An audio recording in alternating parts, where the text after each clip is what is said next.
Hello friends, good morning. সবাই কেমন আছেন? আশা করি সবাই খুব ভালো আছেন। আর প্রতিদিনের মতো আজও আমরা সকাল সকাল চলে এসেছি মন্দিরে, যেহেতু আজকে একটা খুব ভালো দিন বাবা লোকনাথের। সর্বপ্রথমে আমরা লোকনাথ মন্দিরেই ঢুকলাম। তো এখানে খুব ডেকোরেশন চলছে। এই হচ্ছে বাবা ভোলানাথ, সবাইকে আশীর্বাদ করছেন। দেখুন সবাই, আপনারাও আশীর্বাদ পাচ্ছেন দূরের থেকে আমার ক্যামেরার মাধ্যমে। তো এখন খুব সুন্দর করে মন্দির সাজানো হচ্ছে। সকালবেলা তো খুব ফাঁকা, লোকজনও খুব কম। আমরা মনের মতো করে সব কিছু দেখে নিয়েছি। যদি সম্ভব হয় আবার সন্ধ্যার সময় আসবো। এই হচ্ছে বাইরের দিকে খুব সুন্দর করে সাজানো হচ্ছে, দেখার মতো। আপনারা না দেখে আসলে বুঝতে পারবেন না কি সুন্দর, কি বলবো। দুপুরেও প্রসাদ দেওয়া হবে, আপনারা সবাই যে যার মতো করে চলে আসবেন। সন্ধ্যার পরেও প্রসাদ দেওয়া হবে এখানে। তো আমরা এখানে মোটামুটি আজকে এখানে লোকনাথ মন্দির দেখা হয়ে গেছে। এখন আমরা কৃষ্ণ মন্দিরে যাচ্ছি, পাশাপাশি মন্দির। তোমার চরণে শতকোটি প্রণাম বাবা। তো এখানে আমরা নমস্কার করলাম, বাল্য সেবা হয়ে গেছে অলরেডি। এখন আমরা প্রসাদ নেব। তো পুরোহিত অবশ্যই আমাদের প্রসাদ দেবেন। এখানে আমার দিদি নাচছে, গান করে করে, দেখুন। তো কৃষ্ণ মন্দির থেকে এখন আমরা বেরিয়ে যাব জগন্নাথ মন্দিরে। জগন্নাথ মন্দিরে গিয়ে জগন্নাথকে দর্শন করব। দর্শন করার পর এখানে মঙ্গল আরতি উপভোগ করব। তো চলে এসেছি, দেখুন মঙ্গল আরতিও শুরু হয়ে গেছে ভিতরে।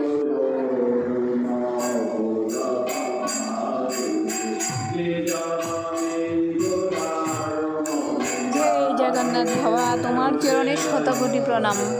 ভিতরে তো মঙ্গল আরতি চলছে, কীর্তন। তো আমরা এখন একটু বসবো 5 মিনিটের মতো। ঠাকুর বাড়িতে আসলে বসতে হয়।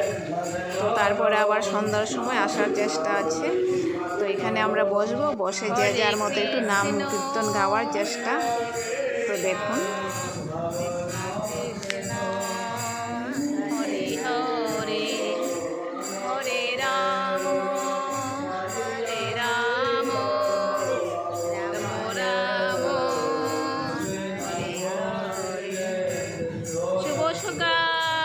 সবাই কেমন আছেন?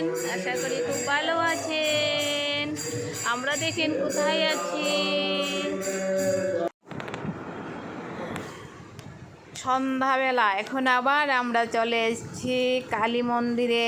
জয় মা, রক্ষাময়ী মা, দয়াময়ী মা, করুণাময়ী মা, শ্যামা মা, জগজ্জননী মা, মাঘো তোমার চরণে ধন্যবাদ প্রণাম। তো এখানে এসে আমরা প্রসাদও পেয়েছি। আমাদের ভাগ্য মোটামুটি ভালোই বলতে পারেন আজ। তো এখন কালী মন্দিরটা দেখুন, খুব সুন্দর মন্দির। তো এই মন্দির থেকে বেরিয়ে আবার যাব আমরা লোকনাথ মন্দিরে। সকালে যে গিয়েছি, সকালে তো ফাঁকা, ডেকোরেশন চলছিল। এখন গিয়ে দেখব, যাই এখন মন্দিরে। তো লোকনাথ মন্দিরে চলে এসেছি। দেখুন বন্ধুরা, মেলাও বসেছে আর লোকারণ্য।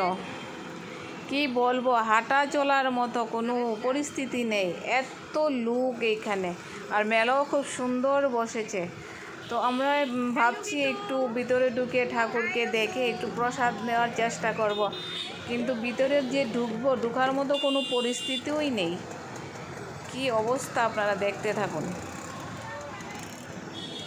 তো মেলাটা ঘুরে এখন আমরা মন্দিরের কাছাকাছি চলে এসেছি। গাড়ি রিক্সার জন্য কি আর হাঁটার কোনো উপায় আছে? কি যে অবস্থা, দুর্গাপূজার থেকেও বেশি। আর এই দিকে হচ্ছে আমাদের মা মাসিরা মেলাতে সামগ্রী নিয়ে এসছে। দেখুন খুব সুন্দর প্লাস্টিকের সামগ্রী, ভ্যারাইটিস রকমের কাপ। ভিতর দোকানের কাজে লাগবো। ভিতরানি কাপ কিনতেছে। ভিতরে কাপ মাসি, কাপ কত করে গো? এই দেখুন, এখন মেলার ভিতরে ঢুকছি আমরা। হাঁটতে হয় না, মানুষের ডাক্তার চোখে আমরা ভিতরে চলে গেছি। তো প্রসাদ নেওয়ার লাইন ধরার চেষ্টা আছে, কিন্তু এত লোকের মাঝে কীভাবে প্রসাদ নেব, বা আমরা জুতোগুলি কোথায় রাখবো, বেরিয়ে জুতোগুলি আবার খুঁজে পাবো কি না, এই একটা টেনশন চলছিল। কিন্তু তো তারপর কী করছি বন্ধুরা, উপায় না পেয়ে আমার ব্যাগের মধ্যে ক্যারি ব্যাগ ছিল, ক্যারি ব্যাগের মধ্যে জুতোগুলি ঢুকিয়ে নিয়েছি। কিছু করার ছিল না, ভগবানের কাছে মনে মনে চেয়ে নিয়েছি। তারপর জুতোগুলি ঢুকিয়ে আমরা লাইনে দাঁড়িয়ে গেছি। তো আমার সঙ্গে দিদিও আমার সঙ্গে দাঁড়িয়েছে। তো একটা সময় উনি কী করছেন, উনি জুতোগুলি নিয়ে ঢুকতে চাইছেন না। তো উনি জুতোগুলি আবার বাইরে রেখে তারপর এসছেন লাইনে।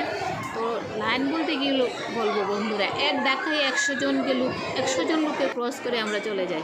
এই যে আমার দিদি। তো এইভাবে আমরা চিটিং করে করে করে একটু একটু আগিয়েছি, কিছু করার নেই, সবাই এইভাবেই যাচ্ছে। আমরা যদি সিরিয়াল বাই লাইন ওয়াজ যাই তাহলে আমাদের মানে রাত্রে সারা রাত্র কাভার হবে না আমাদের লাইনটা। তো আমি প্রথমবার এই রকম ভিড় পেয়েছি আর এই রকম প্রসাদ নিতে প্রথমবারই গিয়েছি। আমাদের প্রসাদ পাওয়া হয়ে গেছে, এখন বাড়ি যাওয়ার পালা। এত ভিড়ের মধ্যেও কষ্ট করে বন্ধুদের জন্য ভিডিও বানিয়েছি। যদি ভালো লাগে লাইক করবেন, আবার দেখা হবে। টাটা, সবাই ভালো থাকবেন, বাই।